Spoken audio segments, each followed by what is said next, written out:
And as that test started, NASA's new chief laid into Boeing and NASA for their handling of the Starliner program. Starliner has design and engineering deficiencies that must be corrected. February 19, 2026. NASA headquarters, Washington, D.C. NASA Administrator Jared Isaacman walked into a press conference and officially declared that the Boeing CST-100 Starliner is now classified as a Type A mishap. The same category used for Challenger, the same category used for Columbia. Nobody died. That matters. But according to the 312-page Program Investigation Team report NASA released that same day, the Starliner crewed flight test came dangerously close to disaster. During the uncrewed return descent, the capsule was flying with zero fault tolerance on a critical control axis. Quote, loss of the single remaining redundant thruster for this control axis would have resulted in loss of crew. And then NASA announced the second decision. Starliner's next mission, Starliner 1, targeted for no earlier than April 2026, will not carry astronauts. It will carry cargo only. Boeing's guaranteed crew rotations have been cut from 6 to 4.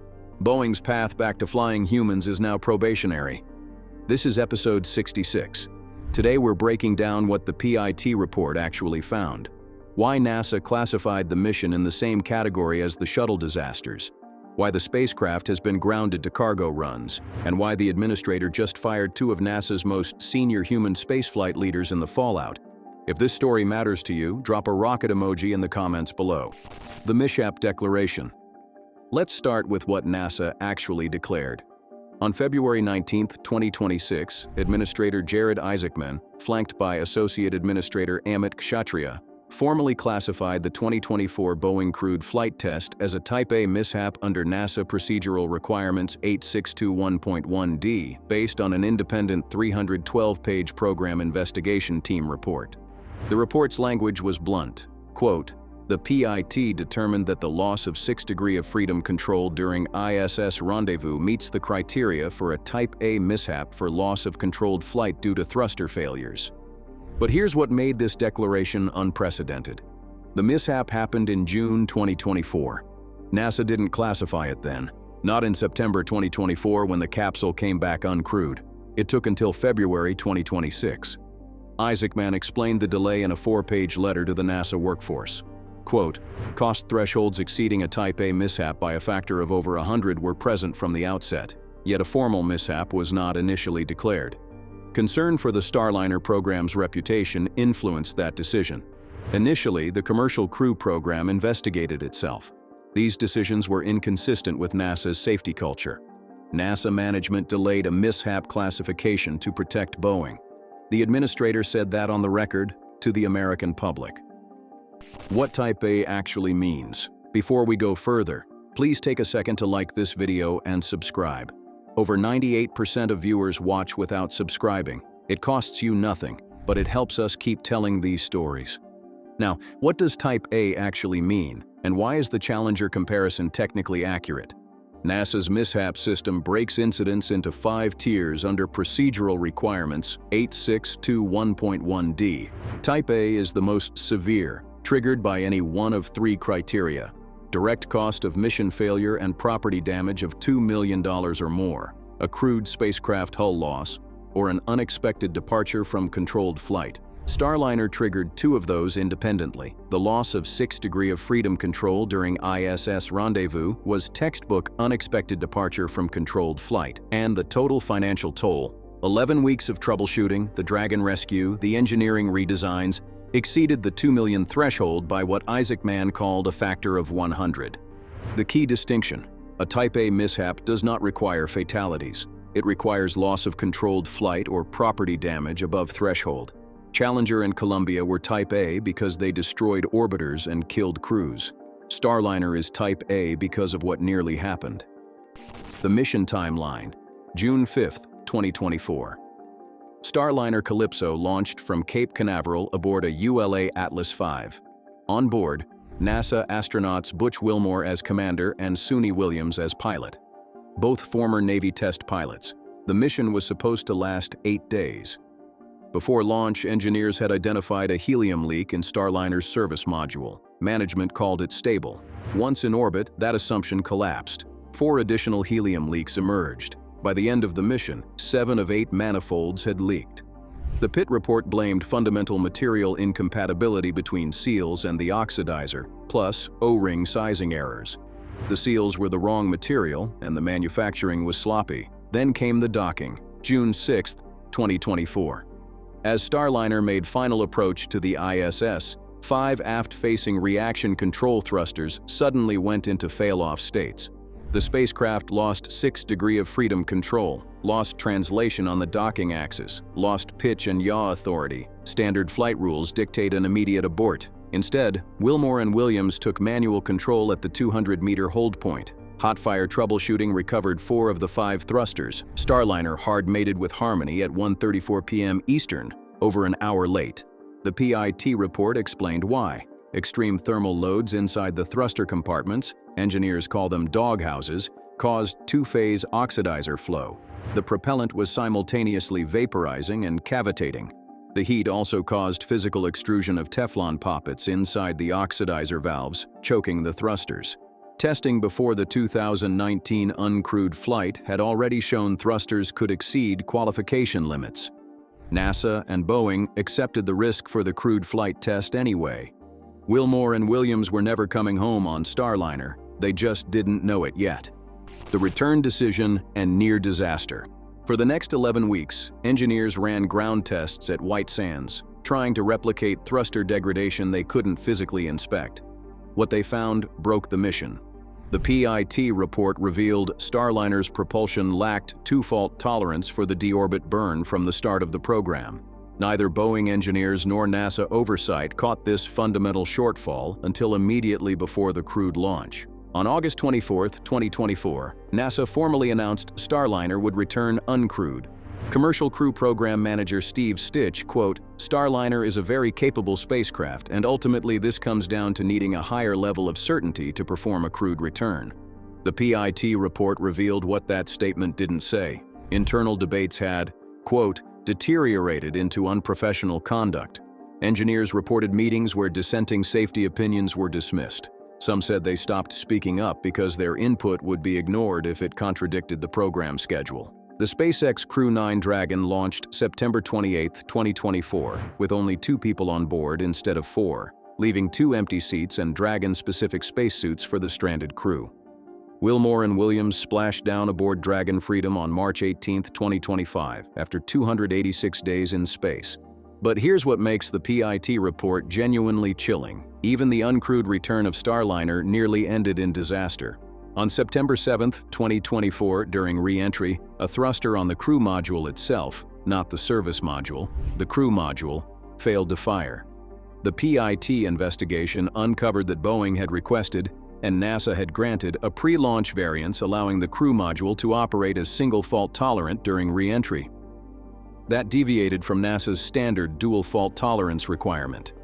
When that one thruster failed, the system dropped to 0 fault tolerance for that control axis. Quote from the PIT report, "Loss of the single remaining redundant thruster would have resulted in loss of crew." The spacecraft NASA had already pulled the astronauts off of nearly lost itself on the way home. Had Wilmore and Williams been on board, they would likely be dead. The cargo-only downgrade. All of that led to the second decision, the one NASA made 3 months before the Type A declaration went public. November 24, 2025. NASA and Boeing executed a formal modification to the 2014 Commercial Crew Transportation Capability contract, the original deal that guaranteed Boeing 6 operational crewed rotation flights. Under the modification, guaranteed missions were cut from 6 to 4. And Starliner 1, targeted for no earlier than April 2026, was permanently downgraded to an uncrewed cargo-only mission. Effectively, Starliner 1 becomes Orbital Flight Test 3, a third uncrewed test, 7 years after the spacecraft's first failed orbital test in 2019. Steve Stitch explained it before he was removed. Quote, "This modification allows NASA and Boeing to focus on safely certifying the system in 2026, execute Starliner's first crew rotation when ready, and align flight planning with station's operational needs through 2030. Translation: only if Starliner 1 validates the thruster and helium redesigns will Boeing be allowed to fly humans again. Even then, only up to 3 crewed rotations before the ISS is deorbited in 2030. Boeing emphasized compliance. Quote, "Safety remains our highest priority as we focus on the Starliner 1 mission." The message behind the quote is clear. Boeing has been relegated to probationary status. SpaceX is, for now, America's only operational crew launch provider. The leadership purge. For those of you following commercial spaceflight closely, you already know what happened next. Radical accountability. Jared Isaacman was confirmed NASA administrator by the Senate on December 17, 2025, 67-30. He came from the private astronaut world, commanded Inspiration 4 and Polaris Dawn, with a mandate to clean house. On February 26, 2026, 1 week after the Type A declaration, he executed the changes. Steve Stick, manager of the Commercial Crew Program, was removed, replaced in acting capacity by Dana Hutcherson from Kennedy Space Center. Ken Bowersox, associate administrator for space operations, the veteran shuttle astronaut who oversaw the Starliner crisis and the uncrewed return decision, retired from NASA leadership on March 6, 2026, replaced in acting capacity by Joel Montalbano. The PIT report gave Isaacman the ammunition. Quote, "Programmatic advocacy exceeded reasonable bounds and placed the mission, the crew, and America's space program at risk. This created a culture of mistrust that can never happen again, and there will be leadership accountability." Associate Administrator Amit Kshatriya said it more bluntly during the February 19th briefing. Quote, "We almost did have a really terrible day. We failed them." NASA's most senior civil space leadership said, in public, that the agency failed its own astronauts. The financial wreckage. Here's what the failure cost. Boeing. The original 2014 Commercial Crew contract awarded Boeing $4.2 billion to develop Starliner. SpaceX received $2.6 billion for Crew Dragon. Boeing received $1.6 billion more than SpaceX. SpaceX has flown 11 successful crewed missions to the ISS. Boeing has flown 1, and that one is now classified in the same mishap category as Challenger and Columbia. In its annual SEC filing, Boeing reported a $523 million loss on Starliner in 2024 alone. Cumulative losses since 2016 have now surpassed $2 billion. The end of 2024 10-K also showed $398 million in capitalized pre-contract costs and $150 million in potential termination liabilities to suppliers. And Starliner is not the only wound. In 2024, Boeing's Defense, Space, and Security Division recorded $5 billion in cumulative losses across troubled fixed-price programs. KC-46A Pegasus tanker, $2 billion. T-7, a Red Hawk trainer, $1.77 billion. This is why Boeing CEO Kelly Ortberg, during a Q3 2024 earnings call, hinted Boeing might need to exit spaceflight entirely. Quote, "We're better off doing less and doing it better than doing more and not doing it well." The strategic consequences.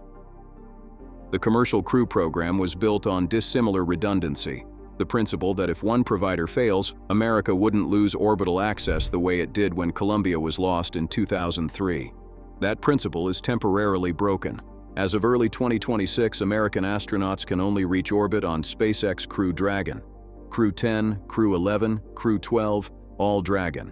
Any grounding of Falcon 9 or the Dragon fleet would immediately sever American human access to space. The only fallback would be Russian Soyuz.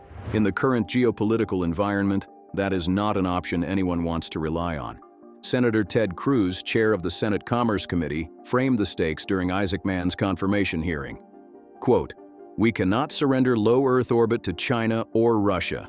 It would be a mistake to say to China, 'The moon is yours, America will not lead.'" The Senate Commerce Committee has scheduled a full hearing for April 2, 2026, titled Safety First, Restoring Boeing's Status as a Great American Manufacturer. CEO Kelly Ortberg has been summoned to testify. House Science Committee ranking member Zoe Lofgren has already expressed, quote, "deep concern about the breach of NASA's safety culture." The PIT report characterized NASA's approach as a limited-touch acquisition posture that left the agency without the system's knowledge to confidently certify a human-rated vehicle. The Columbia Accident Investigation Board in 2003 warned against the normalization of deviance. The 2026 PIT report essentially said the same warning was ignored a second time.